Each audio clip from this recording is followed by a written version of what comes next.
我叫苏文，今日奉旨入宫。这书生来比武招亲干嘛？公主殿下驾到！仙女啊！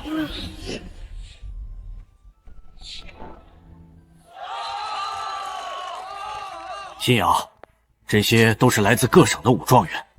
武状元，若不是北戎王子10万铁骑南下逼婚，相夫也不至于出此下策。相夫切莫自责。自从父皇病危卧床，相夫一直把新瑶当女儿一般照看。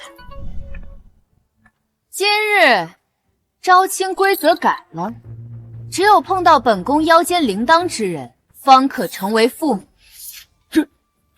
这不妥吧？相夫，那北戎王子武道已达宗师，倘若他们连我都对付不了，那他日怎么抵抗北戎呢？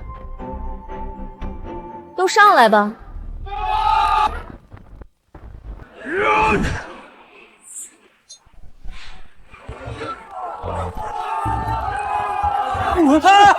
别推我！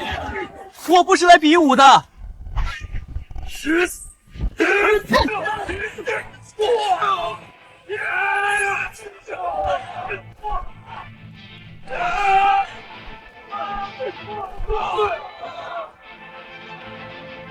你不要过来啊！我投降！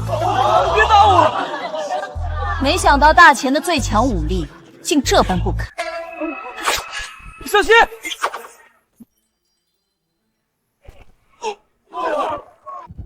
对不起。你叫什么？武道极品？在下不曾习武，乃荆轲文状元苏文。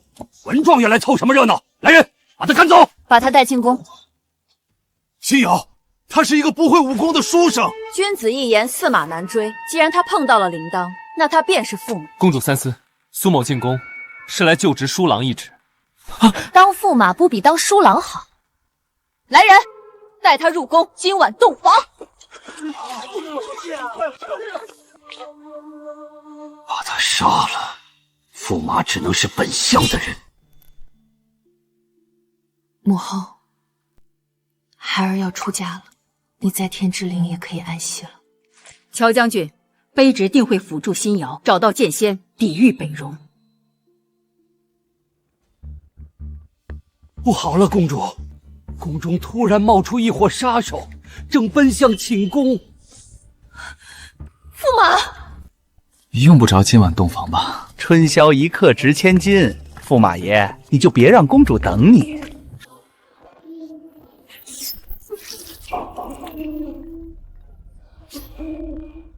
你们别过来，再过来我可还手了。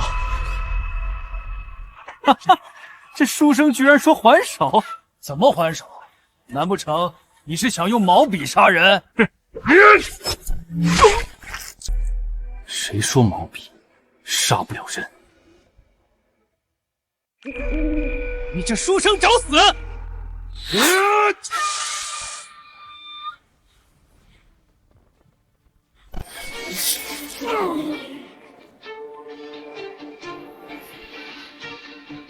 这人实力至少在宗师之上。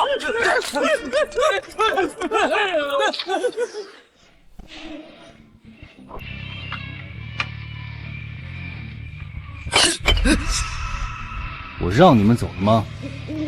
高人，给个机会，有话好好说。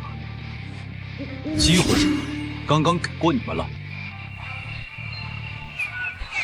哎呦！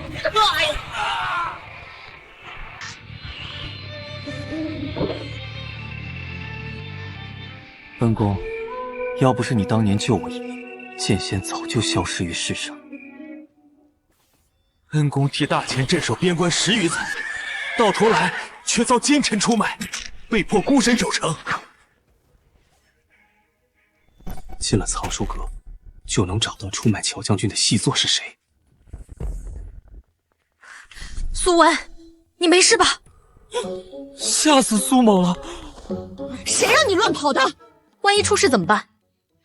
以后在宫里，你必须寸步不离跟着本宫。武道大宗师的剑气。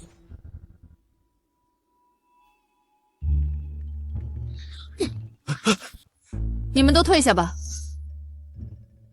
公主殿下，你要干嘛？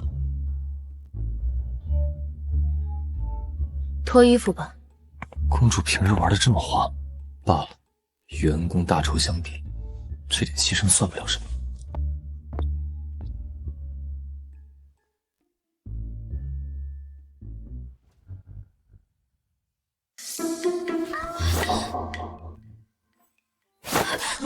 你这是何意？洞房不是要脱衣服吗？你一个文弱书生也配跟我洞房？在下虽然不曾去过青楼，但也知道桌上的道具都是洞房时用的。这些是我编在你习武用的，不是用来洞房。为何大钱的男人都这般无用？难道只有剑仙那样的英雄才称得上男人？剑仙不但是第一个踏入陆地神仙境的强者，还英姿魁梧。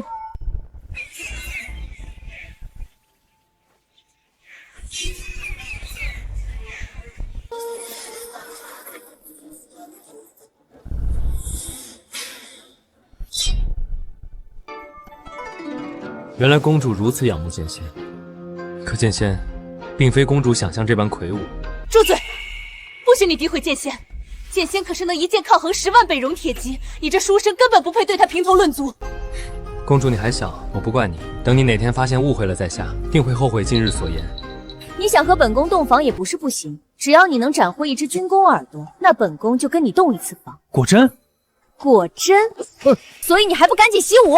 习武，公主，在下自幼没有习武天赋，不行啊！男人不能说不行，赶紧开始！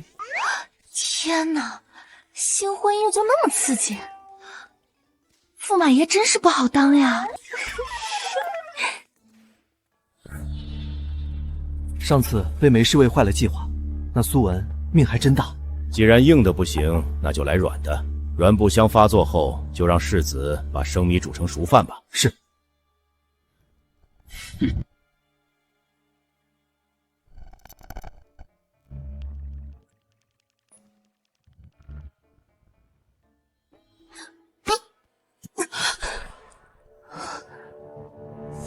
软骨香。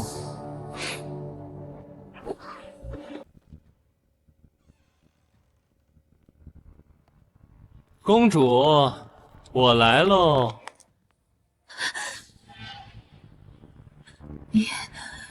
你是谁？我是谁不重要，今晚过后，我就是你的相公了。你不要过来啊！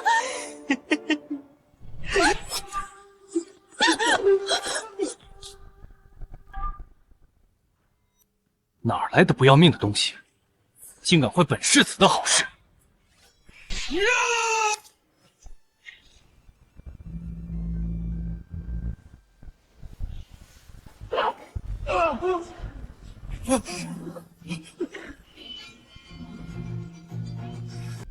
剑气化形，莫非你是？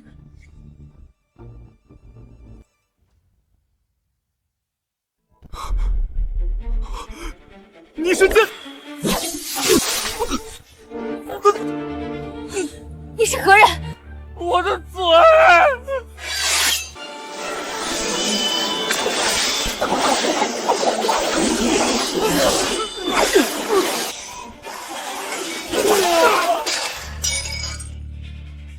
好可怕的剑气！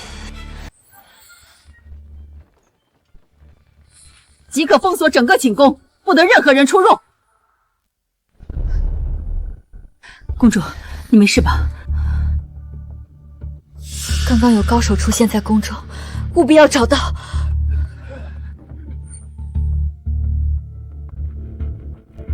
回公主，卑职来时已封锁寝宫，并没有发现其他人。哼，肯定不是他。和上回一样的剑气，莫非潜伏在宫中的高手就是苏文？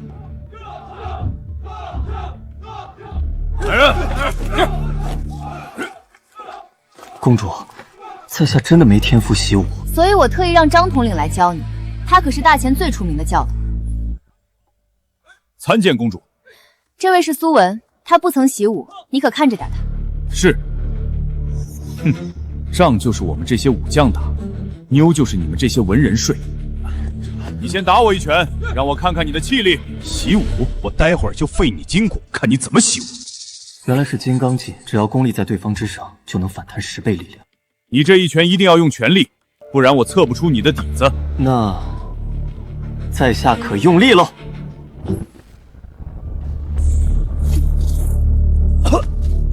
什么？你真的不曾习武？在下真的不曾习武，手无缚鸡之力啊。张统领，我让你看着点，没让你让着他。你何时学会宫中内讨，开始变着法讨好驸马了？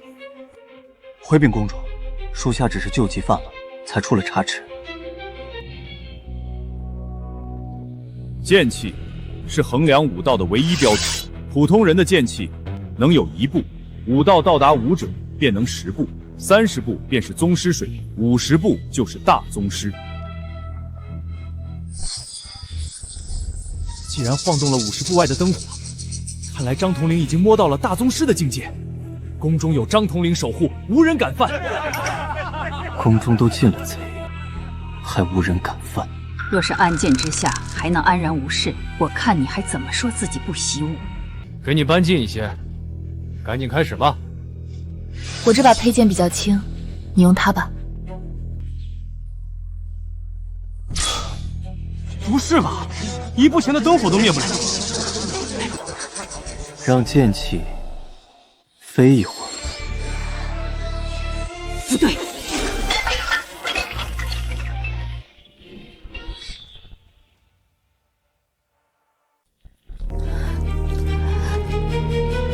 这剑气至少是半步陆地神仙。罢了，看来你是半点习武天赋都没有。公主英明。公主，你别指望这个文弱书生了，他根本保护不了你。哪天那北戎囚徒真的来逼婚，我弄死他！不好了，公主，北戎囚徒来了！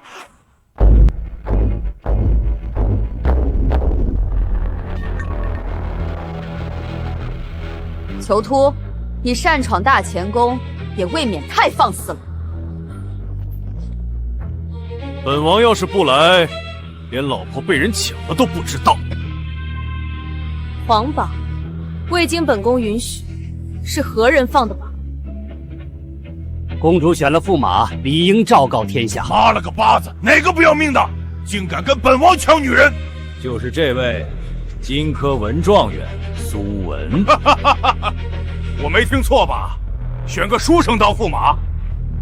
公主，你别忘了，等你们的皇帝老儿死后，驸马可是要替你接管大钱的。本王可是有10万铁骑，你的书生更适合娶你。你这是在威胁本宫。为了不伤两国和气，老夫倒是有个提议，不如让驸马和北戎王子比武切磋，谁赢了，谁娶公主。好。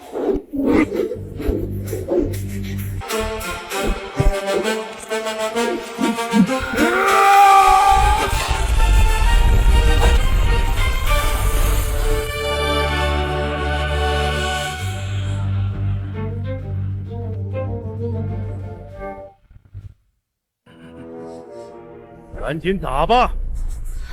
相父，囚徒可是宗师境界，苏文怎么可能打得过他？信瑶，相父这是在帮你。只要北戎敢伤驸马，大钱就能名正言顺发兵拿下囚徒，跟本相作对，这下看你怎么死！在找出陷害恩公的细作之前，我绝不能打草惊蛇。什么？不敢上？不敢上，公主可就是我的了！你这书生真是废物，被人指着鼻子笑都不敢还手。看来大钱还得靠我张凯来守护。你打不过他的，上去只会输。哼，你们文人只会长他人志气，灭自己威风。张统领出手了，这下稳了。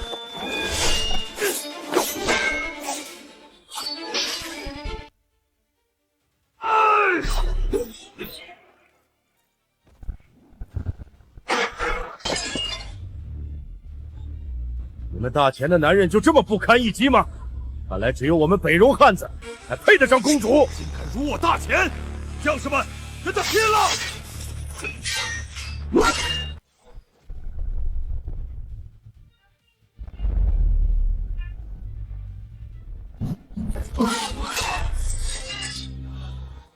难道真的没有人能打得过囚突了？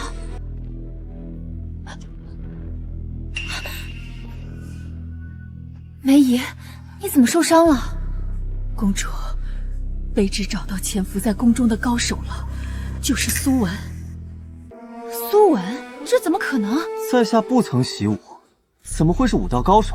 你们大前真是一个能打的都没有，还有没有要上的？驸马，大前以武将守护公主了，你这都不上吗？驸马，你这都不上吗？既然比武没人上了，那公主就是我的了。来人，上聘礼。耳朵，两国尚未正式开战，你哪来的战士耳朵？谁说这是战士的耳朵？这是大前边关3000户贱民的耳朵！什么？那可是手无寸铁的无辜百姓，你们还有半点良心、半点仁义道德吗？仁义道德？那些都是弱者才遵守的道理。自古以来，胜者为王，败者为寇，强者就是能为所欲为。今天就要杀了你个蛮主，为大清百姓报仇！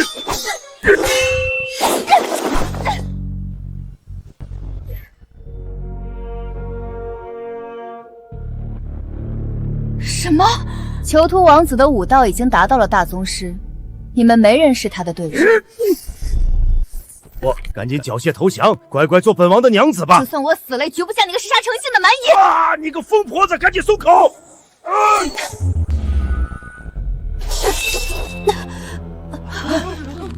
黄西瑶，你要是再不缴械投降，本王可会把你杀了！不香。只要身后还有大前子民，就不能降。身影为何有点似曾相识？那你就去死吧！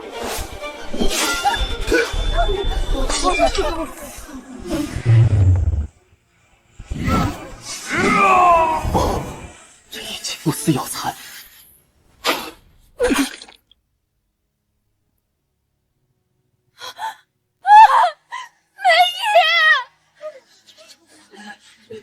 公主，卑职当年没能护住你的娘亲乔将军。乔将军，今日卑职就算豁出性命，也要护你周全。梅姨，公主竟然是恩公的女儿。从今往后，公主归我，大钱也归我，谁敢不降，就吃本王一锤！看来天要亡我大钱呐！没想到大钱数百年的基业竟毁于一旦，真是不巧。在下实在没有投降的习惯。不如北戎的铁锤也让在下领教领教。不如北戎的铁锤也让在下领教领教。我没听错吧？你这个书生是要跟本王打？正是。又是一个不知死活的家伙。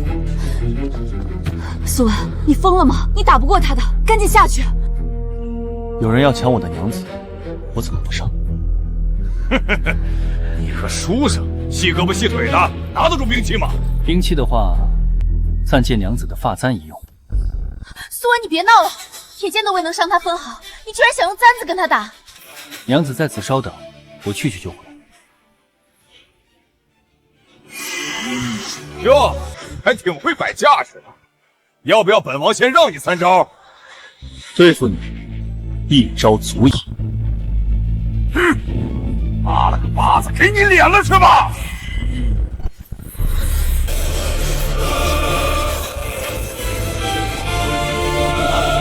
这剑气，难道这是？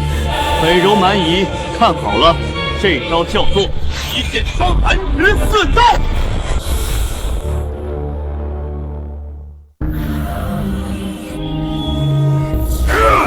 就用北戎百年气运来挡此一剑，看来北戎气数已尽，亡国之日近在眼前。是我看错了吗？刚刚苏文居然用了剑气！可恶！我刚才大意了，没用闪，就被你这花架子钻了空子。哦，既是如此，那我便让你3招如何？所有联手都打不过北戎的囚徒，这苏文竟然主动提出让3招，这也太狂妄了吧！刚才不是错觉，苏文一定是那个人。来人，把我的刀抬上来！是，传说中饮血无数的狼牙刀。传闻此刀重达100剑，锋利无比，大前数十名猛将都命丧其下。他竟用这等凶器对付苏文。好久没砍杀你们大前的大将了，这把刀早已饥渴难耐。说好的让你3招，不必客气，请吧。你个书生，死到临头还装腔作势，看我一刀斩倒你！我就用金刚镜接你这刀，你力量越大，经脉断得越快。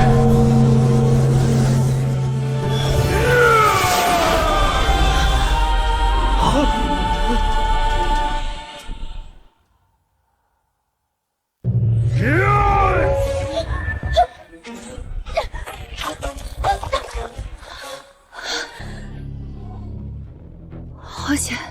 你推开我干嘛？你站在原地干嘛？要不是我及时推开了你，你就真被砍成2段了。要不是你推开我，他筋脉就断了。还真把自己当武道高手。刚刚你只是歪打正着破了他的锤，现在他手上的狼牙刀可不是闹着玩的，你赶紧下去。他那点3脚猫功夫，有必要这么怕吗？我一掌就能让他爬不起来。苏文，你不想活了是不是？非得硬扛这刀才甘心？你别拦着我出手啊！让他在我面前走过3招，传出去我这脸往哪搁？看来关键时刻还得靠我。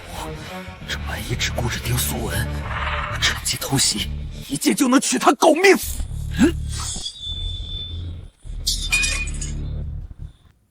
糟了，一旦狼牙刀失血后，就会进入狂暴。接下来的一刀将无人能挡，这里不是你能应付得了，赶紧躲一边！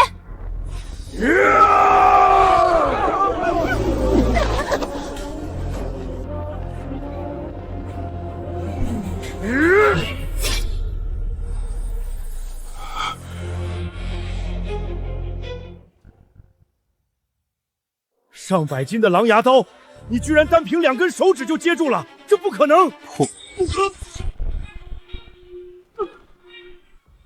真不知道你们在磨叽什么，对付这种货色，居然让他走过3招。怎么会这样？狼牙刀就这么碎了？3招已让，接下来便为大前百姓讨个公道。我的耳朵！本王知道错了，饶本王一命！你不是知错了，而是怕了。没想到你们大前居然还有如此奇人，我们北戎此番真是失礼了。真美啊！看来北戎也不都是坏人。小女乃囚徒的王妃，特意前来替夫君赔礼。你夫君把这弄得乱糟糟的，怎么赔？怎么赔都行，只要苏大人想，小女陪睡都行。王妃这话可是当真？当真？你在想什么呢？你们北戎休想再耍什么阴谋诡计，赶紧滚出我们大前！一个小小大前公主，竟敢对北戎出言不敬！大前今天有高人在此，需请动北戎第一的黑煞才能应对，暂且撤退吧。没想到借北戎的刀都杀不了这苏文，命真大。一旦囚徒死于大前宫，北戎的10万铁骑必定提前南下。如今大前兵力空虚，根本无力抗衡，除非能有穆王出兵相助。老穆，这有何难？我让他来便是。他居然说让穆王过来，看他斯斯文文的，没想到脸皮这么厚。你个文人就别掺和打仗的事儿了。你知道穆王是谁吗？我当然知道，不就是老穆吗？他最近刚好在京城，我让他来便是。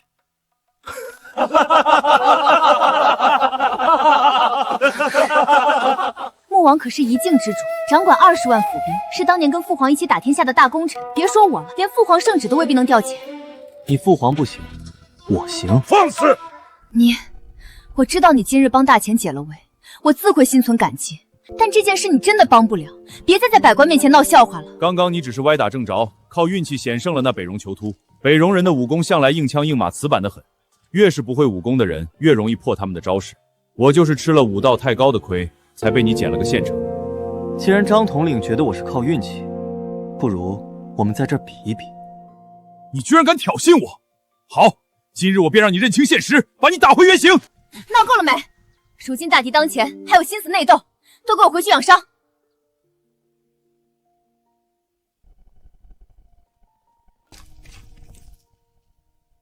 用最好的寓意，一定要把梅姨救醒。苏某记得公主说过，只要苏某拿下一个战功耳朵，就……本宫向来言而有信，之前答应你的洞房之事，自会兑现。洞房，跟我来吧。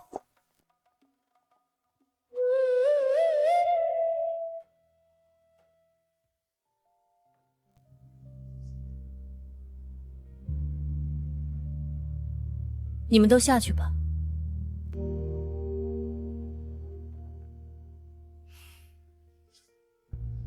开始吧。在浴缸里吗？这苏某还真没试过。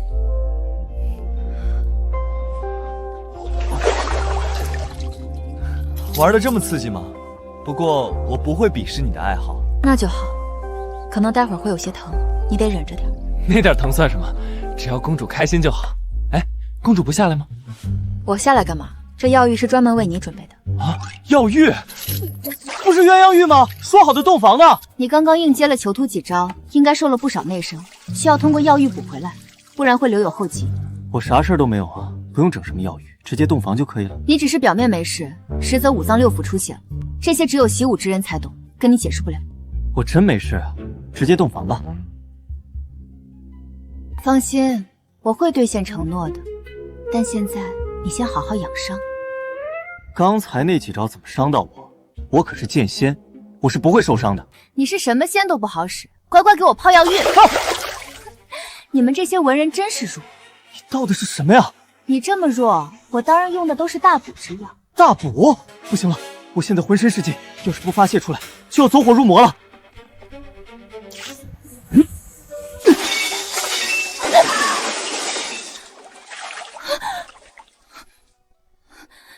你要干嘛？自然是泻火。苏文，你冷静淡定点，我没说不跟你洞房。冷静？你到了两桶魔药，现在让我怎么冷静？我现在火气很大。着火了！曹叔阁，着火了！公主殿下，阁中文档全部烧毁了。什么？是装煤油的坛子。藏书阁素来只用蜡烛照明，严禁带入油灯或煤油，看来是有人蓄意放火。陷害恩公的细作居然开始销毁证据，莫非是我的身份暴露了？不过好在重要的文件已经转移内阁，烧毁的只是些旧书籍。内阁？怎么他们敢去哪儿呢？他们正赶去朝会呢。本宫并未传召，何来朝会？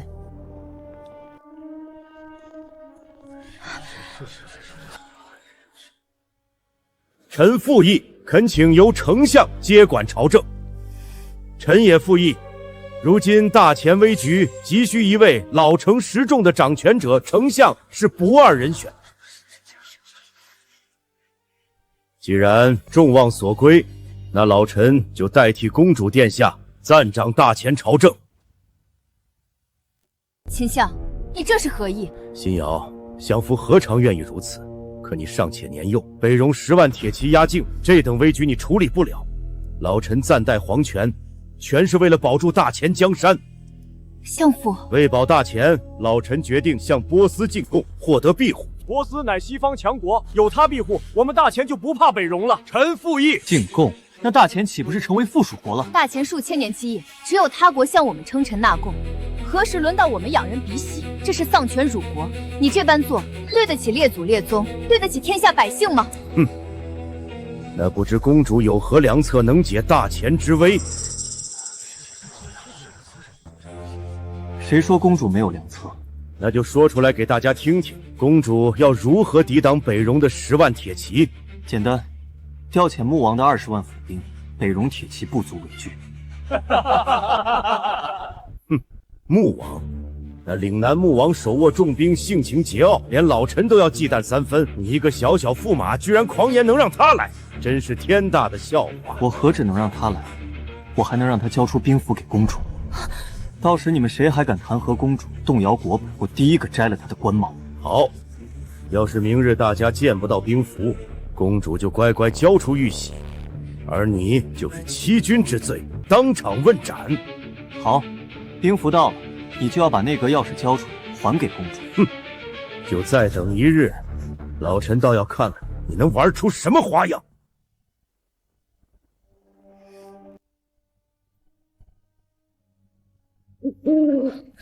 不必等明日，我现在就。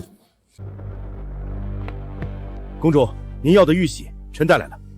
我知道你是为我好，但没必要搭条命进去跟丞相对赌。你放心，我真的认识穆王，还很熟呢。张统领，备车吧，希望用玉玺抵押，能换穆王出兵相助。是。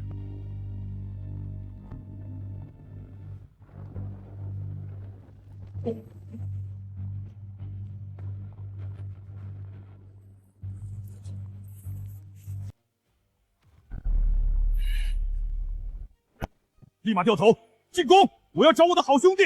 是，王爷。我已经让他进宫了，你再等等，他马上就到了。苏文，你别闹了！我要是今天见不着穆王，你人头可是要落地了。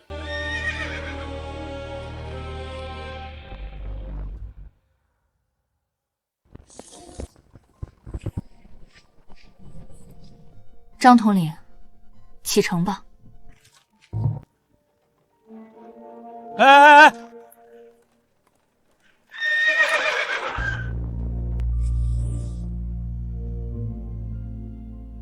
苏兄，别来无恙啊！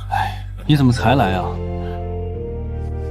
老穆，你这是干嘛？折煞我了！苏兄，当年穆家老小遭北戎围困，是你用玉佩请动了武林盟主王先知，击退了波斯刺客。这份再造之恩，穆青永世不敢忘。是兄弟就别提这些，你是大前柱石，不能有事。数年未见，今日重逢，怎能不喝酒？喝酒？公主找不到穆王，应该会自己回来吧？行，那就小酌一碗，小酌一碗。大哥今天找我啥事儿？也没什么事，想问你要个兵符。兵符？小事儿，大哥要我就给。兵符不在身，明天我让人亲自送到你手里。谢了。我帮了你一个忙，你能不能也帮我一个？说，我那个宝贝女儿说非你不嫁，不如你就娶了吧。我把你当兄弟，你竟然想让我叫你爹？我女儿真的很不错，知书达理，面容清秀，你看看画册吧。好像真的不错嘛。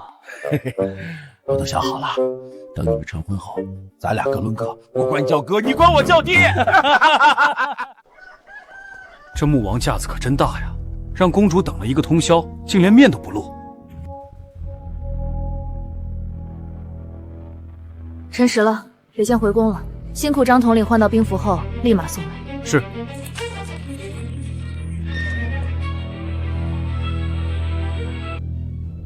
众卿不必担忧，穆王兵符已然到手，绝不让北戎铁骑踏入大前半步。是吗？可刚刚边关来报，北戎铁骑已经打入关了。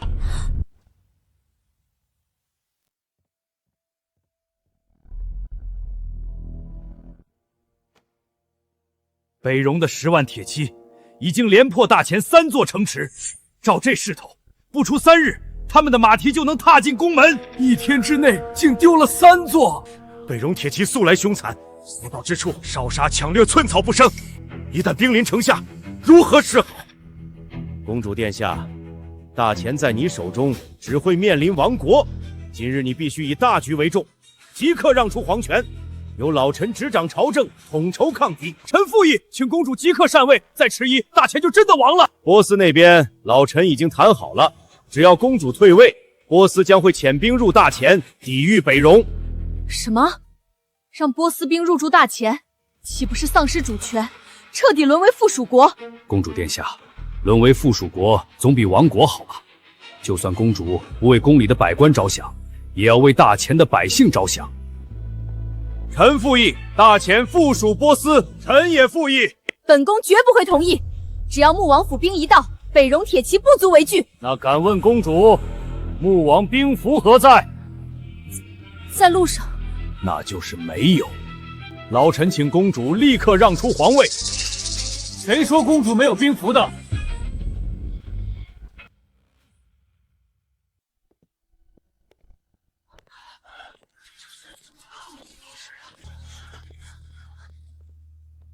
苏文，这是朝堂重地，休得胡闹。来得正好，1日之期已到，你这欺君罔上的驸马也该人头落地了。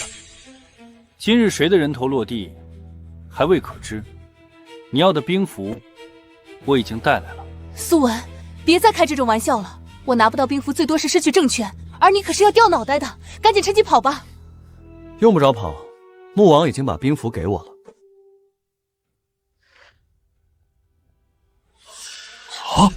兵符，这是真的？不信你可以自己看，里面还有20万穆王府兵的血诏书，誓死效忠大前。是穆王的亲笔，大前有救了。这不可能！丞相，你疯了！公主尚且见不到穆王的面，她一个小小驸马，怎么可能拿到穆王的血诏书？这分明就是你伪造的，这兵符也是假的！守卫兵，把驸马拿下！我看谁敢！穆王我已经叫来了，兵符是真是假，自然分晓。痴人说梦！穆王何等身份，岂容你一个小小驸马能随意传唤？伪造兵符乃是株连九族的死罪！今日我便替穆王将这欺君贼子就地正法！穆王到！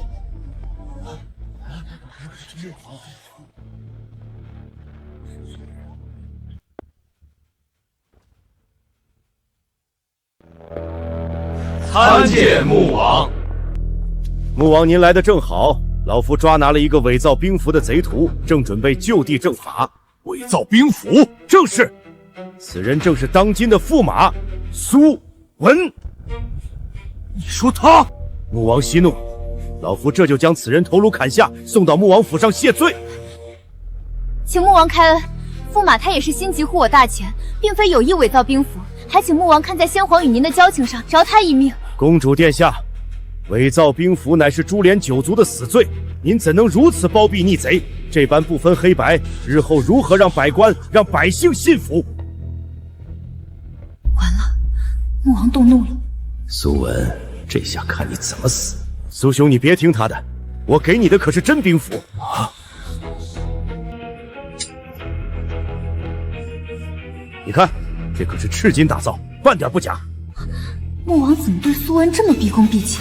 穆王，这兵符是苏文伪造的，不可能是真的！这个老壁灯，闭嘴吧！这兵符就是真的，本王亲自送到他手中，岂能有假？新瑶，穆王20万府兵，现在就交到你手里。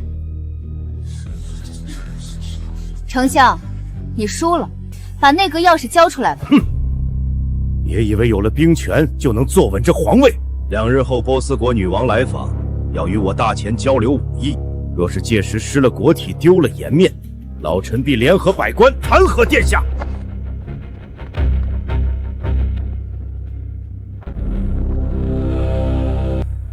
你老贼居然耍赖！怪我太晚看清丞相老贼的狼子野心，如今百官大多倒向丞相，我这执政公主之位已经是有名无实的空架子。若是我帮公主解决波斯比武的事，就能夺回政权，顺理成章拿回内阁，就能找到恩公被害的证据。公主请放心，苏某会帮你拿回政权。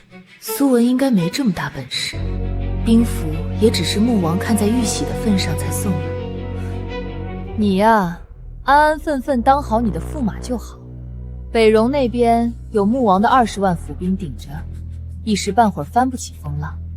可波斯那边怕是没那么好对付。波斯女王名义上是来交流武艺，实则是来试探我大前的虚实。若是比武输了，他们定会以此为借口，趁机插手北戎与大前的战事，到时候大前腹背受敌。波斯女王前来觐见。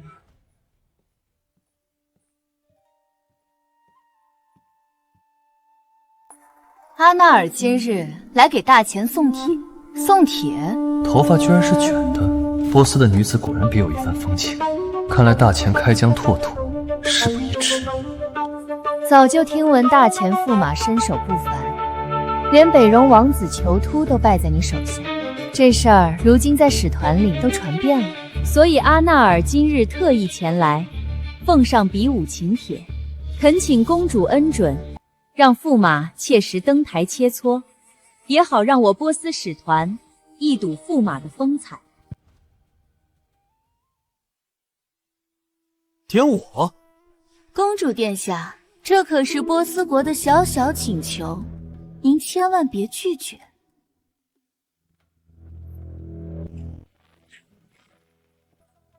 他们波斯是不是点我了？波斯武者多出自西域门派，招式阴狠毒辣，还惯会用些旁门左道的手段。这比武交流稍有不慎，怕是连性命都要搭进去。公主放心，武艺交流之事，本王愿意登台。虽然我不是什么武林高手，但八品实力还是有的，应付几个波斯人绰绰有余。那真是太好了，星瑶代表大钱谢过穆王。公主不必多礼。但这次波斯点名要苏文上，可惜他没有习武天赋，这可怎么办好？实在不行，本王输送2成功力给苏兄。这怎么可以？苏文只是一个小小驸马，怎敢耗费穆王的功力？万万使不得！公主此言差矣，苏兄不只是驸马，还是我穆某的大哥，甚至还是未来的亲家。亲家？没什么，他昨天喝大酒了，说胡话呢。苏兄，比武的事莫慌，等我酒气散了，我再传功给你。快走吧，快走吧。公主，你看我身体已无大碍，洞房的诺言是不是该兑现了？果然是书生本色，满脑子就惦记着这些。堂堂大钱公主，不会说话不算话吗？你去床上等着，我换身衣服就来。哟，洞房，洞房！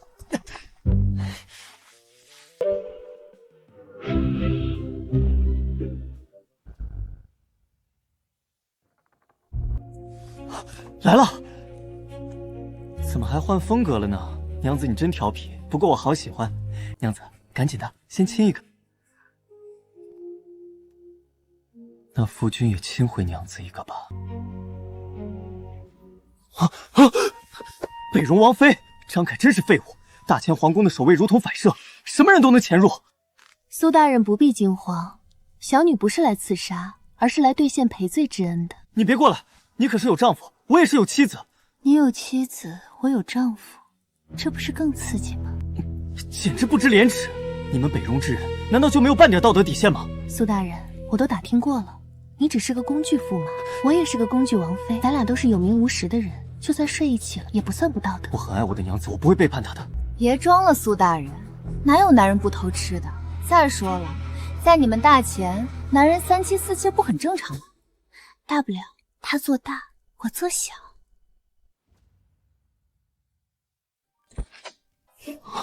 苏文，你在干嘛？真是扫兴，就差一点了。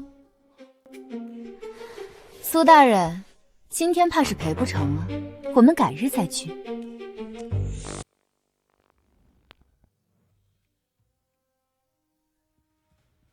说，为什么房间里会有别的女人？她是北戎派来的刺客。你当我傻呀？你们都快亲上了，还刺客？那是美人计呀！哼，你去哪儿啊？说好的洞房呢？洞房？你找别的女人洞去吧！北戎人要坏我洞房，我饶不了你。真不用。苏兄，你就别跟老弟客气了。真是暴殄天物，穆王的内力何等珍贵，给这手无缚鸡之力的书生简直是糟蹋。万一待会儿比武出了什么岔子，这书生就是第一罪人。苏兄，你身子底子弱，我不敢多传，只给了你2成功力，虽不足以碾压对手，但自保已是绰绰有余。老穆，这份账我苏某记下。这是你第一次登台比武，要多加小心。要是打不过了，立马认输，老弟会立刻出手阻止。波斯使团到。终于来。听闻大前乃人人习武，是个尚武之国，连天下第一的剑仙都出自大前。今日难得丞相牵线比武交流，真是波斯荣幸。比武会友乃是增进两国情谊的美事，波斯使团远道而来，得让我大前百官瞧瞧西域武学的风采。待会儿比武可要全力以赴啊！说吧，你们这次想怎么比？简单，我们比3局，分别是内力、兵器、功法。按你们大前的规矩，3局2胜，谁先拿下2局，即为这次比武的胜者。波斯使团可是慕驸马之名而来，驸马还不快登台应战？驸马请吧。驸马身手卓绝，若是第1局便上，传出去反倒显得我大前以强凌弱，欺负远道而来的客人。希望穆王能先赢2局，那就没素文事儿。我先上。你们想先比什么？第1局比内力，双方以内力接触，哪一方的人能战到最后，则哪一方先胜1局。我来会你，请。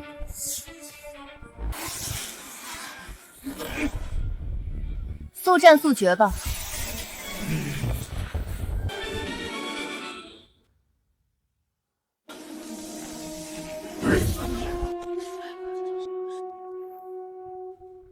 那我来会会你。这些波斯武者的武道水准不算高，大多只有5品左右。穆王本身有8品实力，就算传了2成功力给苏文，应付他们应该还是没有问题。请吧。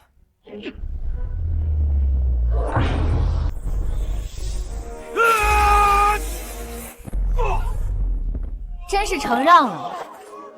大前内力武学已有数百年根基，这一局大前没法给你们留颜面。毒气功，穆王你没事吧？感觉有一个奇怪的气息在体内乱窜，一用内力就像走火入魔。你们波斯武者太卑鄙了，比内力居然用毒气功！公主殿下，规则可没说比内力不能用毒啊。我来会会你。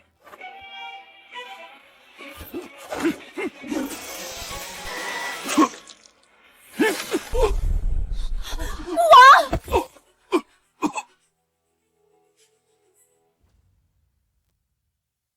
比武不要停，继续上人。公主，若是对面用毒气功，我们这局继续上去只会白送，不如先让一局，到了比兵器，让卑职来扳回一城。果然被我说中了。穆王要是没有给你传了2成功力，他根本就不会输。你这个弱不禁风的驸马就是拖油瓶，只会丢大前脸面。没人上了吗？那这一局则是波斯国胜。好，你们可是大前的臣子，居然为他国鼓掌。公主殿下，比武会友本就是以武论英雄，谁技高一筹，为谁鼓掌，有何不妥？难道非要昧着良心偏袒不成？别废话了，赶紧第2局吧。第2局比兵器。扇子，你们波斯武者就没有正经武器吗？待会儿输的难看，可别怪我不顾及两国情面。放马过来吧。你们大前武者就这点本事？一个区区5品武者也敢小看我？我乃大前守卫军统领，武道早已达7品境界。今日便让你见识见识什么是大前真正的武功。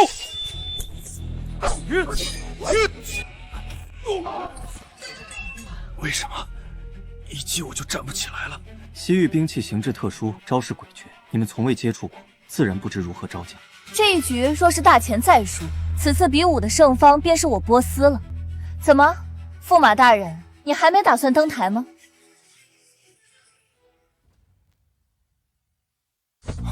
这西域的兵器，本宫也想领教一下。能与大前的公主比试，真是小人的荣幸。真是恶心，表面文质彬彬，背地却修炼的是歪门邪道。少废话，出招吧！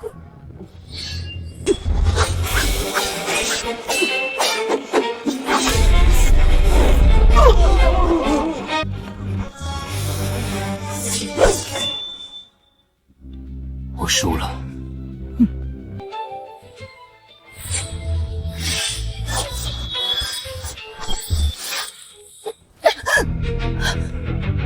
信瑶，你们怎么能使用暗器？我们这局比的是武器，暗器也是武器。你们波斯人不但邪修武功，作风更是卑鄙。胜者为王，败者为寇。这世上只有赢的人才有资格说话。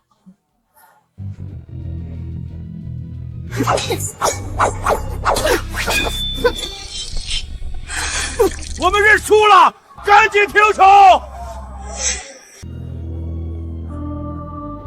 喂，都说认输了，你们怎么不停下来？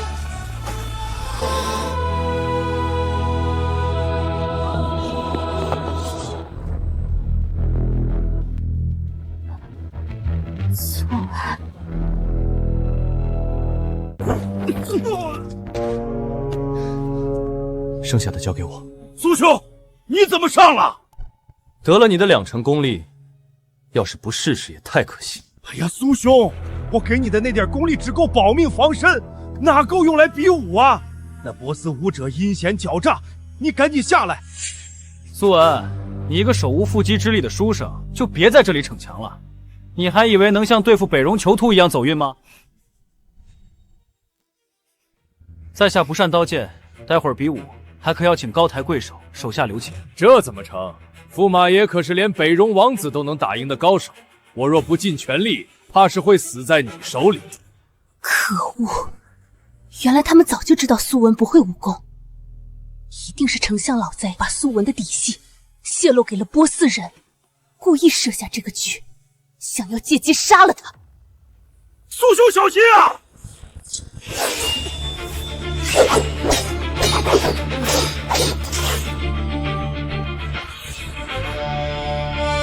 什么？苏兄，你的剑法竟如此了得！苏兄，你居然还会功法！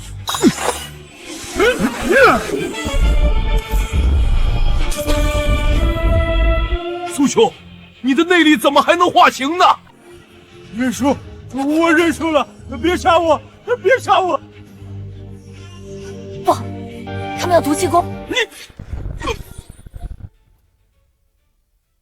说好的比武器，你们怎么用上内力了？赶紧让你的人住手！哼哼，苏文吸收了西域的毒气功，这次谁也救不了你。完了，必须马上阻止他输送毒内力。苏兄一旦吸纳过多，不仅会走火入魔，很可能当场暴毙。给我把手拿开！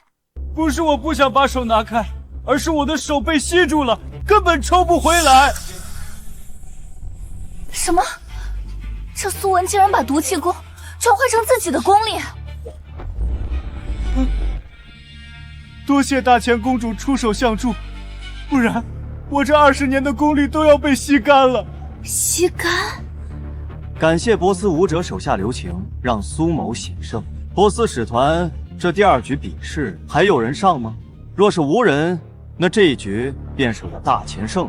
丞相老儿，鼓掌呀！刚刚你们不是说比武会友，哪边赢了就为哪边鼓掌吗？怎么，大前赢了，您不鼓掌？闹剧该结束了。蛤蟆功，莫非是西域第一欧力豪？第3局比功法，我们波斯派出的是西域第1人西毒欧力豪。什么？居然是4大绝世高手之一的欧力豪！他的绝世神功蛤蟆功可是在西域打遍无敌手。这是大前与波斯的比武交流，你们竟然请外援参战，吃相也太难看了。你们大前不是有剑仙吗？你可以请他过来，我们波斯使团不介意。你要是这么说，我可就真来了。一般人见到我，要么直接投降，要么吓得屁滚尿流。你一个手无缚鸡之力的书生，居然还敢应战，不怕死吗？在下自然怕死，但这只是比武会友。苏某建议点到为止，这样对大家都好。第3局我们不比了，我们认输。你干嘛？这局不比我们就输了？输了也比送命强。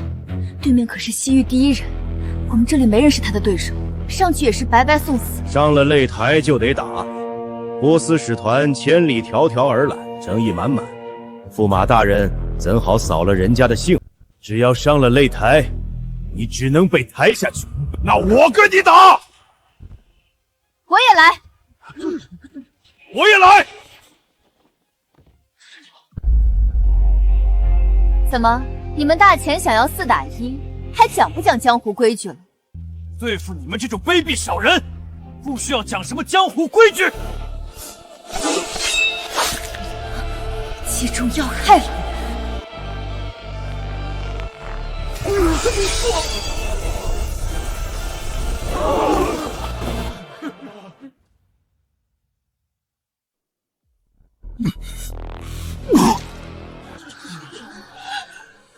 好可怕的功法，只是碰到都中毒。既然都上台了，就把你们的命留下吧。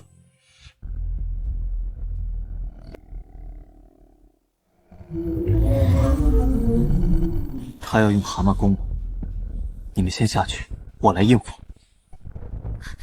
你先下去，这里我来应付。什么啊！赶紧下去！这蛤蟆功我们有5道功底，勉强能挡，你碰一下就会死。你们都死吧！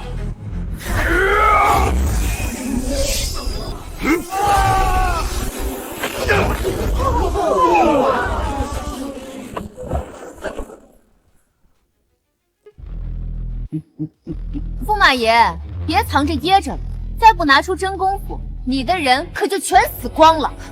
够了，苏文他根本不会武功，你们别再逼他了。管你会不会武功，反正在场的人都得死。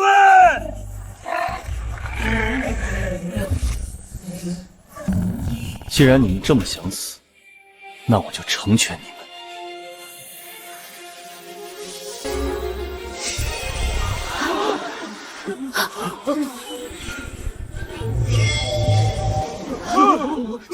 这是什么？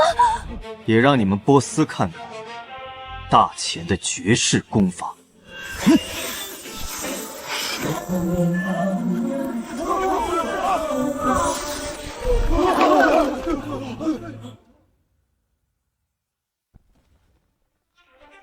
西域第一人怎么输了？刚刚是我眼花了吧？好像看见一个巨大的虚像。这是什么功法？你想学啊？我教你。我可是堂堂西域第一人，你一个书生居然妄言教我！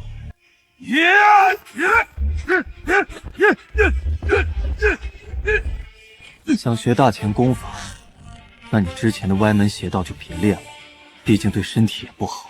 我帮你废了吧。苏文，你好大的胆子，居然敢废了西域第一人的筋骨！不想学啊？那算了。3局2胜，这次比武会友，我们大钱赢了。要没什么别的事，你们就赶紧回波斯吧。今日之日，我阿纳尔记下了。苏文，来日方长，我们还会见面的。你们要是有不服的，也可以上台切磋。服了，服了就好。以后你们乖乖辅佐公主，为大钱效力。若是敢有二心，下场就和刚才的波斯人一样。臣等定当忠心耿耿，效忠大钱，效忠公主殿下。你们，丞相，你大势已去，把内阁钥匙交出来吧。王新瑶，就算让你重新掌控内阁又如何？如今的大钱早就成了个烂摊子，国库不仅空空如也，还亏空了3000万两白银的窟窿。我倒要看看大钱在你手里几十万。国库居然亏空了3000万，那岂不是连抵御北戎铁骑的军饷都发不出来？不就是3000万白银，我有。苏文，这个时候就别逞口舌之快了。让我相信你有3000万白银，还不如让我相信你是剑仙。你个书生，知道3000万白银是什么概念吗？大钱一年国库流水也不过1000万，你居然说你能拿出来？苏兄，穆王府向来不设公务，没什么额外收入，这次怕是真帮不上你了。你们都不信我？好，我还以为你要掏出什么天价银票，原来是一张白纸。你拿这几个字去找到沈三万，让他给你换3000万两白银。沈三万？你说的是那个富可敌国、掌控江南半数盐铁生意的沈员外？一个字换1000万两，你真当自己一字万金啊？幸好你提醒，北戎铁骑不好对付，应该换多些钱当军饷。还债来吧，4个字，换4000万，赶紧去吧，我不会骗你。不是我不想相信你，而是这也太扯了吧。公主殿下，你放心去换钱吧，苏兄的能耐可不是我们能想象的。行吧，今日比武辛苦大家了，都先回去休息吧。是。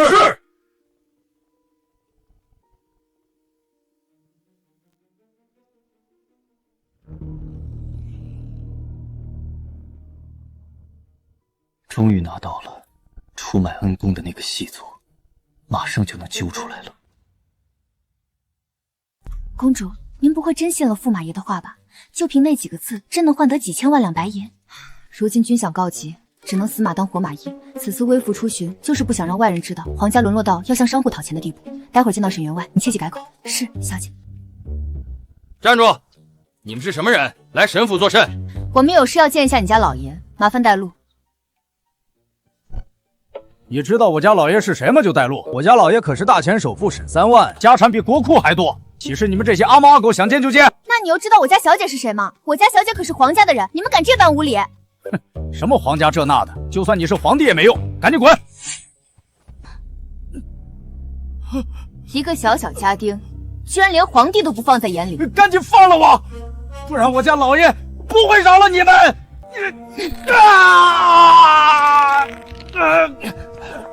何人在沈府闹事？我们是来找沈员外的，有要事商榷。我家老爷日理万机，可没空见闲杂人等，你们请回吧。我这里有一张字条，你只需交给沈老爷过目，他自然会出来见我们。字条，落款人是苏文。没想到字条真的有用，这苏文也不是一无是处。这字条正是苏文写下的，他说沈老爷看到这几个字就会换出银两。就凭这几个破字想换钱，我看你们是想钱想疯了。你这是做什么？我家老爷可是大钱首富，怎么可能会欠别人的债？你真当我是傻子？来人！你们不仅敢来沈府骗钱，还打伤我家下人。今日若是不替老爷教训你们一顿，我沈府的颜面何在？给我上，把他们打趴在地！早就说了，驸马随手写的几个字怎么可能管用？还不如公主你直接亮身份好使。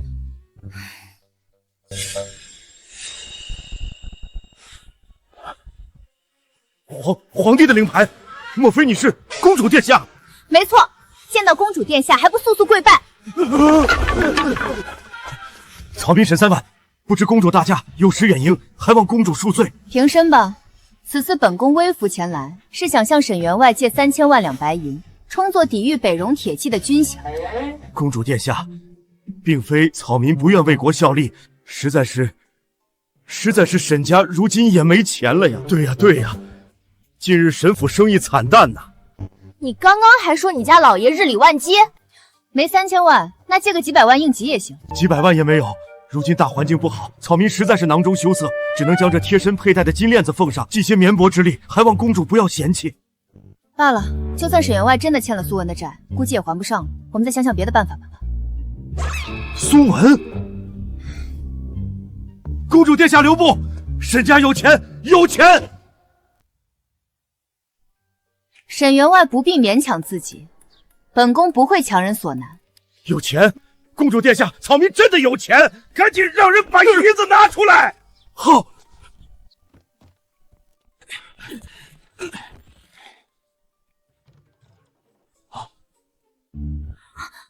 刚刚本宫问你的时候，你不是说没钱吗？怎么？没想到驸马爷的话比公主和陛下的话还好使。苏兄开口要钱，我怎么敢不给啊？这里是5000万两银子，够吗？不够，我可以去别的钱庄再借。公主，这驸马爷到底什么来头啊？手握20万兵的穆王，与他称兄道弟，富可敌国的沈员外给他赶着送钱，那苏文就只会油嘴滑舌，根本没什么真本事。苏文，你到底还有多少底细？回宫后我要全揪出来。找到了，就是这封文书出卖了恩公的军情，让恩公遇难。只要把这个印记与朝中官员在册的印章逐一比对，就能锁定当年出卖恩公的细作。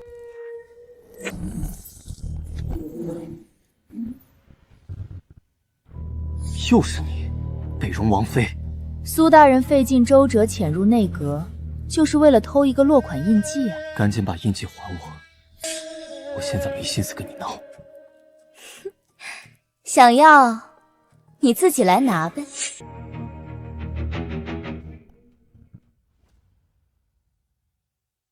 把落款印记还我，不然我可杀了你。你要是杀了我，就一辈子都不知道大钱的细作是谁。你怎么知道我在找他？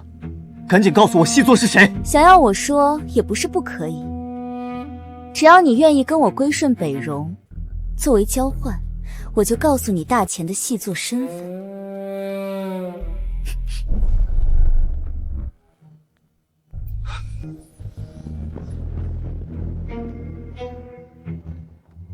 原来你在这儿啊！今日无论如何都要把这苏文的底细摸清了。是时候为恩公的事做个了结了。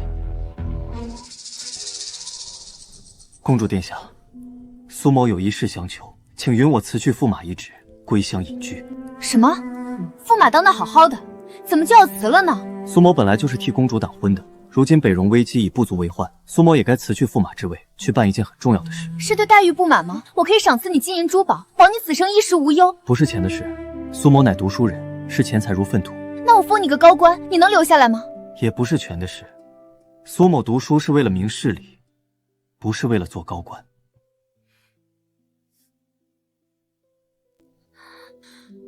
那说好的洞房，你也不想兑现了吗？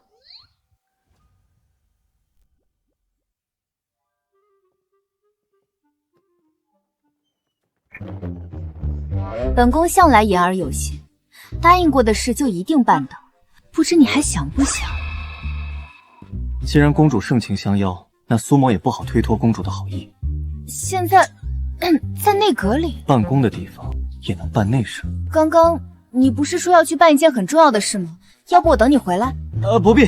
其实那件重要的事也不差那一时半会，半炷香、一炷香的时间还是有的。那行吧。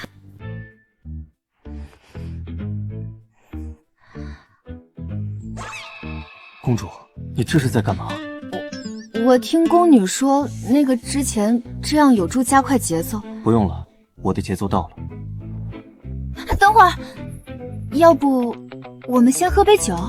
好啊。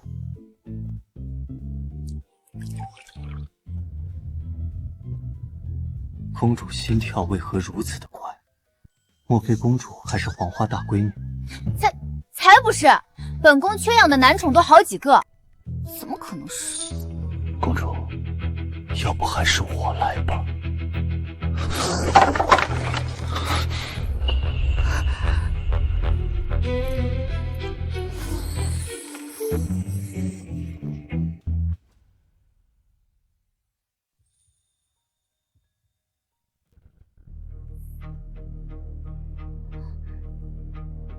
要不我们还是回房间吧。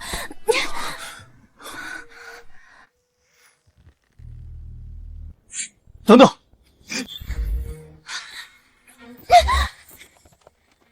苏文，非得在桌上洞房吗？有刺客！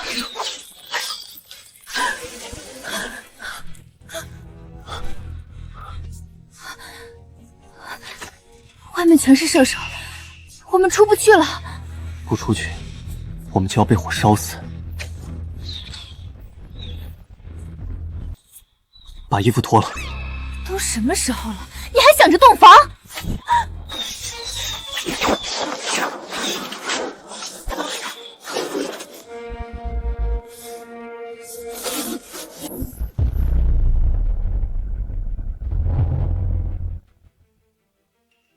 趁我一掌居然没事，你是武道大宗师？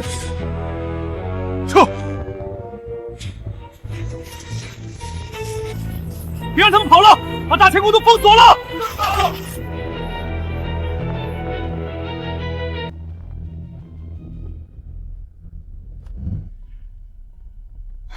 刺客抓到了吗？张统领追去了，没留下太多信息，只知道是个大宗师级别的高手。何人如此大胆，居然敢入宫行刺？他们的目的或许不是刺杀，而是毁灭证据。毁灭证据？你到底想说什么？这剑上的煤油味和之前藏书阁火灾现场留下的一模一样，我敢断定，这2次放火是同一伙人所为。可他为什么非要放火，还接连2次？凶手应该是想销毁某些证据，而这些证据一旦被人发现，就能证明他就是害死乔将军的细作。母后，你到底是谁？怎么会知道母后是被细作害死的？之前没跟你表明身份，是怕打草惊蛇。一旦让细作察觉我在追查当年的旧文档，必然会提前防备。我本想借着文状元的身份潜入藏书阁，不动声色地揪出细作，为乔将军报仇。可惜功亏一篑，还是被他发现了。你要为母后复仇？你究竟是什么人？当年乔将军曾有恩于剑仙，而我就是当年的。不好了，公主殿下，密探来报，丞相他叛变了。什么？你慢点说！丞相把大前祖传的人皇剑偷走，连夜叛逃出宫了。可恶！早知就在比武那会儿就该下手除了他。这个节骨眼上出头，会是做贼心虚。你是说放火之人就是这丞相老贼？我早对他有所怀疑，但北荣怎会与大前的丞相合作？因为丞相一直以来都是求和派。梅姨，你身子还没恢复，需卧床休息。这10几年来，丞相与乔将军在朝堂上明争暗斗了无数次，丞相始终主张对北荣求和，哪怕割地赔款也在所不惜。可乔将军性子刚烈，坚决不愿退让，执意挂帅出征守土，两人的积怨早已深重。这么一来，丞相老贼放火的动机就完全说得通了，因为他知道，一旦当年通敌的文档被查出，他的细作身份就瞒不住了。如今放火败露，更是连夜出逃。可恶的老贼！我母后在前线抗敌，他竟然在背地放暗箭。华春，密探查到老贼逃去哪儿了吗？回公主殿下，尚未确定，绝不能让这老贼逃出京城，否则再想抓回来就难如登天了。不急，等张统领把刺客带回，稍加逼问便知老贼下落。如今各处宫门已经封锁，刺客逃不掉的，应该很快就能抓到。张统领，刺客在哪儿？刺客消失了。什么？我们封锁了所有出口，除了陛下寝宫没去之外，我们把宫里每个房间都翻了个遍，一点线索都没有。这几个刺客就像凭空消失了一样。凭空消失？这怎么可能？我可能知道那老贼去哪儿了。方才北荣王妃要用细作的信息与我交换，并约我再次见面。那还等什么？带我去！不行，那可是北荣在京城的一个窝点，里面有多少人根本不清楚，太危险了。那就更应该带我去啊！如果我不去，谁保护你？既然细作身份已经锁定，那我不装了，我并非什么文状元，而是天下第一的剑仙。我摊牌了。你是剑仙？公主殿下，苏文功力高深莫测，远在卑职之上。他说的或许是真的。就你这身板也敢说自己是剑仙？真当本宫这么好骗？信瑶，苏文，我知道穆王传了几成你功力，让你在波斯使团面前显摆了几招。可这功力毕竟不是你的，未必每次都能稳定发挥。公主殿下，卑职请命一同前去捉拿老贼。梅姨，我知道你想替母后报仇，但你现在最重要的是把身子养好。殿下，这是命令。梅姨，你这是……如此关键时刻，卑职不能守护殿下，只好把功力全部传给殿下，祝殿下能突破武道大宗师。梅姨，张统领在。你率人严守大前宫，尤其是父皇的寝宫。父皇瘫痪在床，务必加倍警惕，防止刺客折返偷袭。华春，你安排一行侍卫暗中跟随接应。奴婢明白。走，苏文，我跟你一起去捉拿老贼。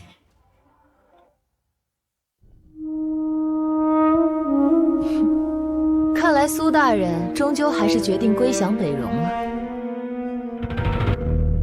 放心，苏某来此不为杀人，只为要人。只要你们把害死乔将军的老贼交出来，苏某不会滥杀无辜。害死乔将军的老贼？苏大人，我实在听不懂你在说什么。你还在装？那老贼已经叛变出逃，还带走了上古神剑。你们大前丢了东西，就来赖到我北荣头上，这话听着倒真让人分不清，究竟谁才是蛮不讲理的一方。苏文，北荣1万铁骑已前至城门外，今夜3更，大前皇宫便会被踏平。与其做个亡国驸马，不如归顺北戎，当个建功之臣。这老贼竟然如此歹毒，与北戎里应外合，想置大前于死地。就1万铁骑，还不至于生死存亡。跟那书生废什么话？他要是不愿归降，他就杀了。北戎第一黑煞，怕了吧？黑煞可是能在剑仙手中走过3招的存在，武道更是大宗师里的巅峰。不会吧？能挨多少招也能拿来吓唬人吗？你懂什么？剑仙可是大宗师之外的存在，武道已经达到了最顶峰的陆地神仙，那是能单手屠城的存在。哦，在江湖上我都被吹成这般了吗？苏文虽然武道比不上4大绝世高手，但也绝不可轻敌小事。若让他先出手，胜算便只剩5成。5成？你们在想什么呢？我若先手，你们那1万铁骑还得倒欠我5000金。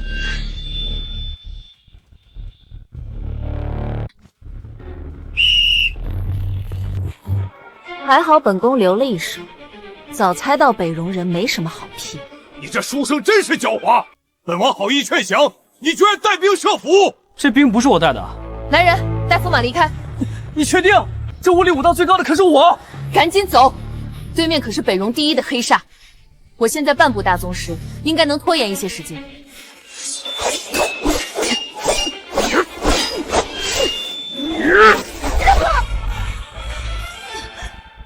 武道境界越高，半品的差距便是天壤之别。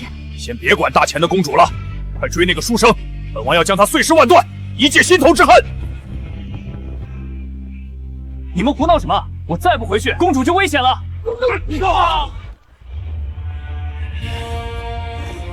臭书生，你跑不掉了！我有北戎第一的黑煞坐镇，城外还有1万铁骑待命。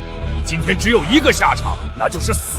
既然你们这么上赶着死，那在下就成全你们吧。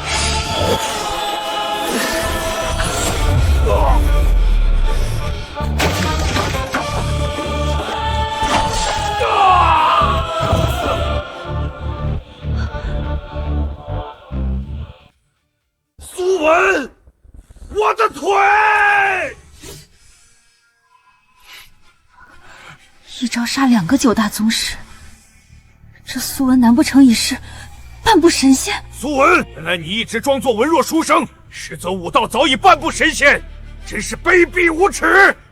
半步神仙，看来我刚才下手还是轻了，那这招我可用全力了。你别过来！大王，我用遁术带你走，你得抓紧我，2个人可能会慢些。2个人会慢些，那你就留下来断后，我先回铁骑营。大王，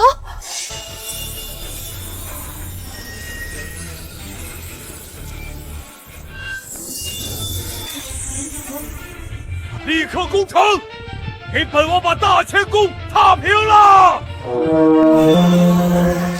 什么？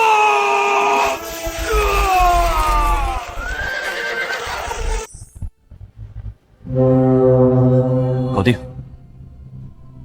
发生什么了？进攻号角怎么突然中断？我只问一次，丞相老贼在哪？我只知道他是细作，但不知他的下落。今日是我们北戎输了，要杀要剐，悉听尊便。看来是真不知。莫非老贼投靠的不是北戎？你不杀我？在下又不是什么杀人成性的魔头，怎会随便杀人？感谢苏先生不杀之恩，小女愿永世效忠苏先生，任由差遣。你走吧，我不需要什么手下。不杀之恩，如烟不得不报。如烟姑娘言重了，我只是不杀你，谈不上恩情。莫非苏先生是嫌弃如烟的出身？在下怎么会是这么肤浅的人呢？如烟已被囚徒王子抛弃，北戎那边定然容不下我了。若先生不肯收留，如烟孤身一人在大前，唯有死路一条。只要先生愿收留如烟，如烟甘愿为先生做任何事情。真的什么都成。如烟姑娘身上确实有一样东西，是在下想要很久了。原来先生要那个，请先生放心，如烟虽然在北戎当了数年王妃，但那东西一直留着，没被他人用过。那太好了，我现在就要。现在就要，可公主还在里面呢。那正好一起试试，不知3个人一起会怎样？先生想3个人一起，如烟2个人都没试过，3个人的话，如烟怕。怎么？不行吗？先生开口，如烟不敢不从。那来吧。遵命，先生。先生，请吧。那能放烟的珠子呢？藏在哪儿了？啊，先生想要的是烟雾丸。那先生方才说3个一起。对啊，我看你好几次用这玩意儿轻松溜掉，实用性极强。在下也想讨一颗防身，想知道3个一起能不能遁走了。刚刚是你说2个人会有些难，所以在下想试试3个。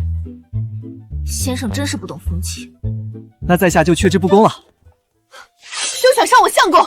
公主戒下留人，如烟已经是苏某的手下，日后会为大钱办事。日后，你居然收了她？我收一个手下，有什么问题？她可是个女的。公主，莫不是吃醋了吧？我才没有。报，公主殿下，丞相老贼的下落已打探到。快说。据密探所报，老贼带着神剑投靠波斯女王，明天将在波斯府邸召开江湖英雄会。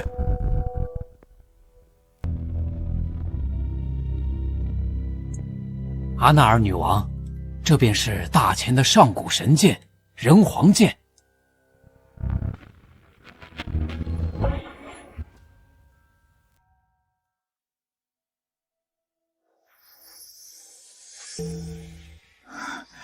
真是好剑。谢女王夸奖，女王拥有此剑后，便能号令江湖，连当今的盟主都不得不听命于您。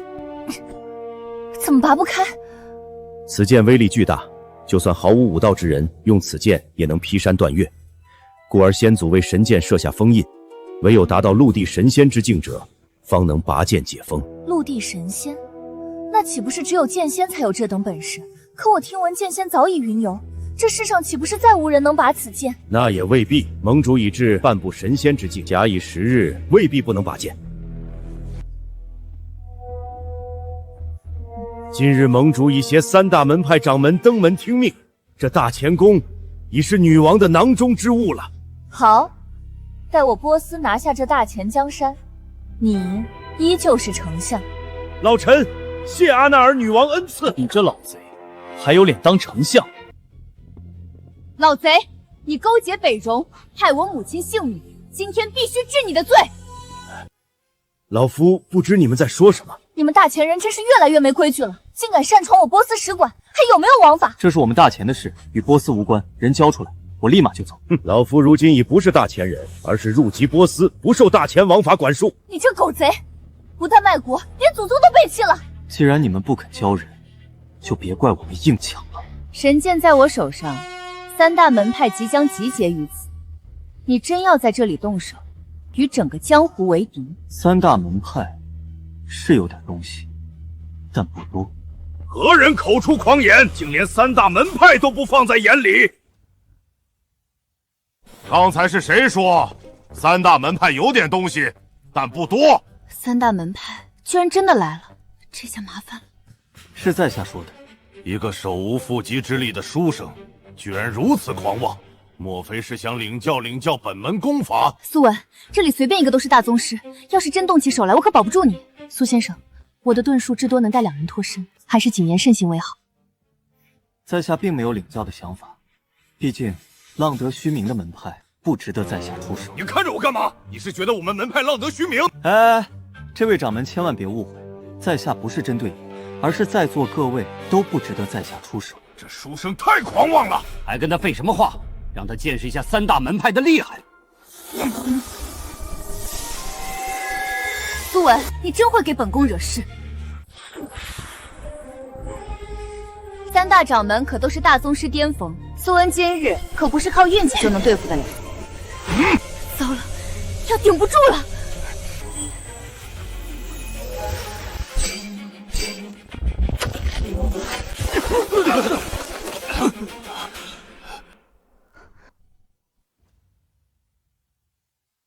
我居然能与3大掌门抗衡了，看来我也踏入大宗师之列了。3大掌门也不过如此，看来所谓大门派多半是浪得虚名。怎么会这样？三大掌门居然败下阵来！我们只是看你们是晚辈，所以留了力，才被你们险胜一招。既如此，那就再比一次。这次你们可别留力了。各位掌门不必留情，他们都是朝廷的走狗，杀了就是替天下人除害。那可不成，就算我们赢了，传出去，也只会说我们3个掌门欺负晚辈。对，有种你等盟主来，等盟主到来发动英雄令，到时江湖英雄齐聚，横扫京城。你们盟主想发动英雄令，还得看我脸色。笑话！盟主可是半步神仙，需要看你脸色。当今能给盟主脸色的人，只有那位到达陆地神仙的剑仙。没错，在下正是剑仙。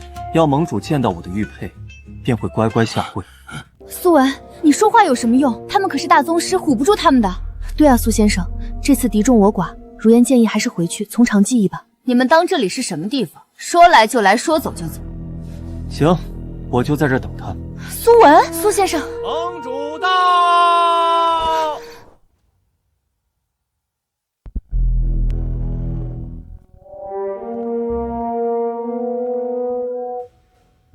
拜见盟主。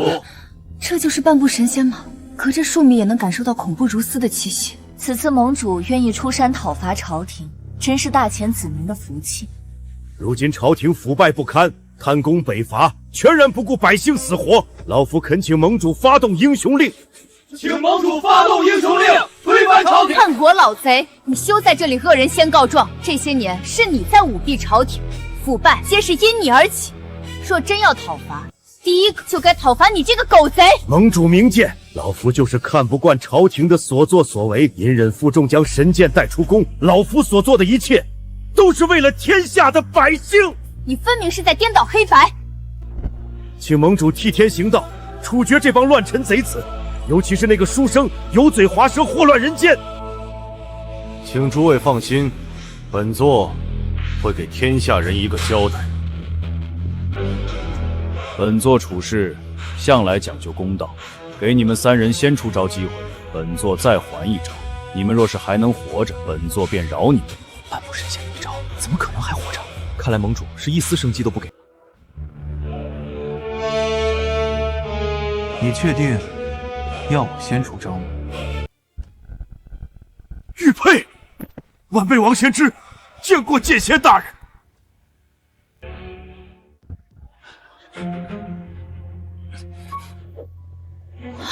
我没看错吧？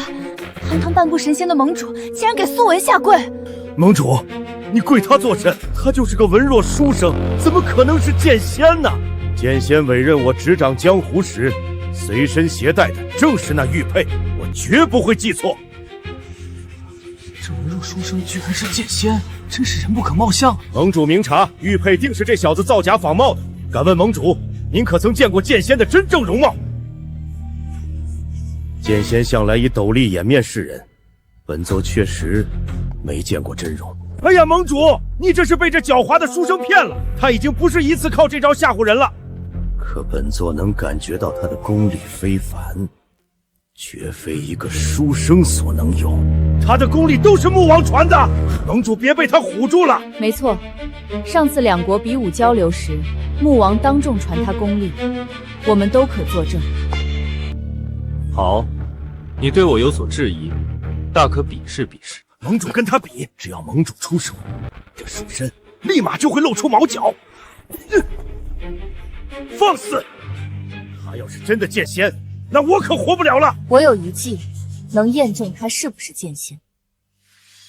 这柄人皇剑，唯有武道达到陆地神仙之境者，方能拔出。若他真是剑仙，想必一定能拔出此剑。苏文，你敢拔剑吗？糟了，一旦拔剑，苏文就要露馅。对呀，只要让他拔剑，就知道他是不是真的剑仙。怎么不敢？我为什么要拔剑自证？这事对我一点好处都没有。那行，我们可以对赌一把。若你能拔出神剑，那神剑就归还给你；若拔不出，我要你苏文在波斯给我当狗。我就不用你当狗了，养狗我没兴趣，倒是波斯女仆，倒是还没试。大胆苏文，居然想让卑撒女王给你当女仆！是你们要打赌的，既然赌不起，那就算了。这书生太会吓唬人，若不能证明他是假剑仙，在场人都不敢对他动手。好，反正你拔不出这剑，结果只会是你输。好。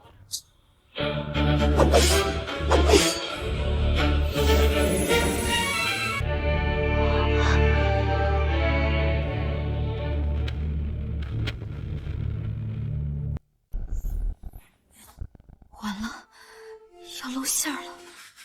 哈哈哈哈哈！他拔不出剑，老夫就说这书生在吓唬大家吧。苏文，你输了。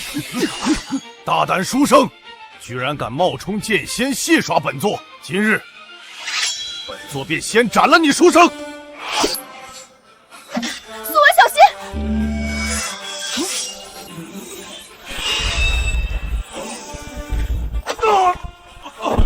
什么？神剑居然自动出鞘，保护那书生！这是神剑认主的征兆。拜见剑仙大人，任由剑仙大人差遣。什么？苏文真是剑仙？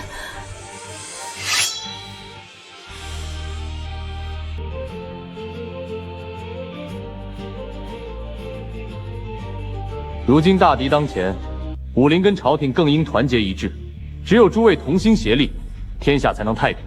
谨遵剑仙大人教诲，各司其职去吧。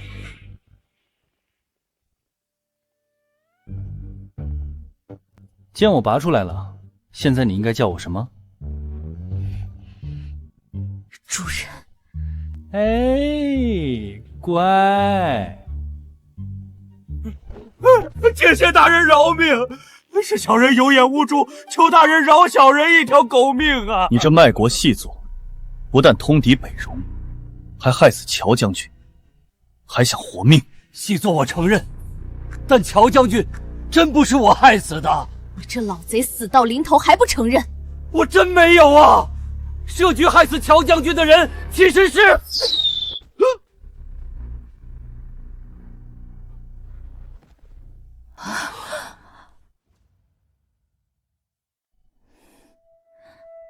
可恶，便宜这老贼了！哼，这剑好像在哪儿见过。如今细作已除，苏先生为何还忧心忡忡？没，我只是还有些事没想明白。苏文，如今母后大仇得报，你我也是时候履行之前的承诺了。承诺？什么承诺？自然是洞房花烛的承诺。主人要洞房，女仆怎能不随侍在侧？心瑶，你其实不用勉强自己，洞不洞房，在下并不在意。这次并非勉强，是我心甘情愿的。一来多谢你帮我铲除奸贼，为母后雪恨；二来我万万没想到你竟真的是传说中的剑仙。剑仙只是我其中微不足道的一面，其实我还有其他更优秀的一面，你还没见过。你哪一面我还没见过？下面。咦，油嘴滑舌！你先去房中等我，我要把今天的喜讯告知父皇。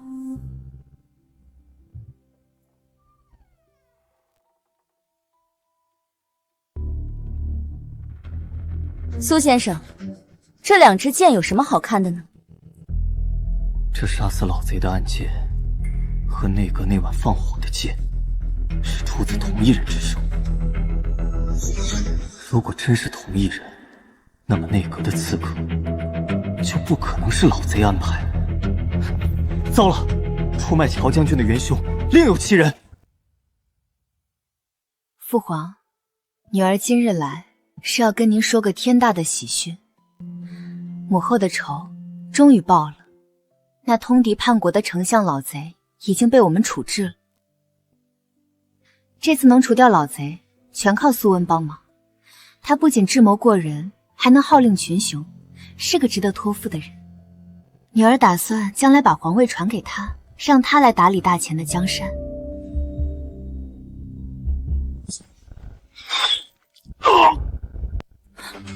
父皇，你的瘫痪好了，你父皇根本就没瘫痪，这些年一直是装的。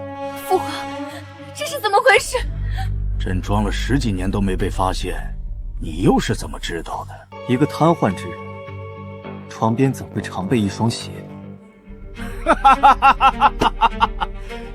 朕布下这么完美的一盘棋，竟栽在了一双鞋子。好，朕不装了。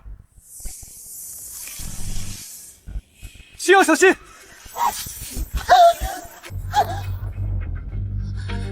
这到底是怎么回事？你父皇就是害死乔将军的背后主谋。父皇，怎么可能是背后主谋？你还记得内阁放火的刺客吗？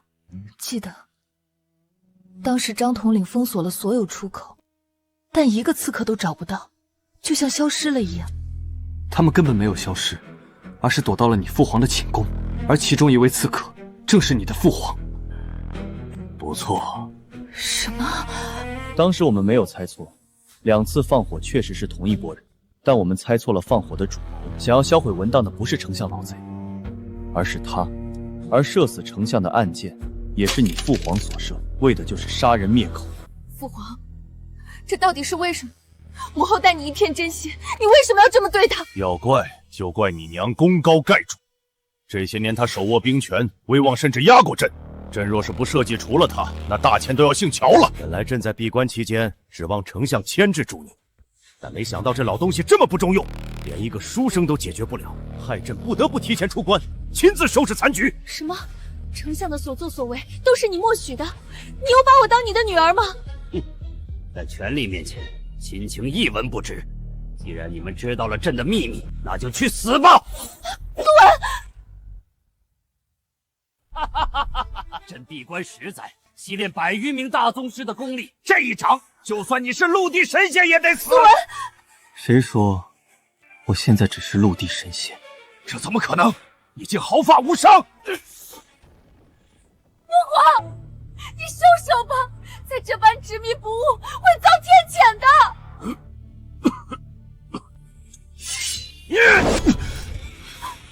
苏文，你没事吧？天谴！神剑在朕手中，朕就是天！去死吧！真有天谴啊！看来老天从不放过任何一个作恶多端的人。乔将军的在天之灵也终于可以安息了。你没事吧？还好我平时习惯放右边，应该还能动法。都这时候了还没个正形，你还行吗？应该还行。要是你不放心的话，我可以让如烟和阿纳尔来帮忙。主人，你要是敢让他们一起，你就完蛋了。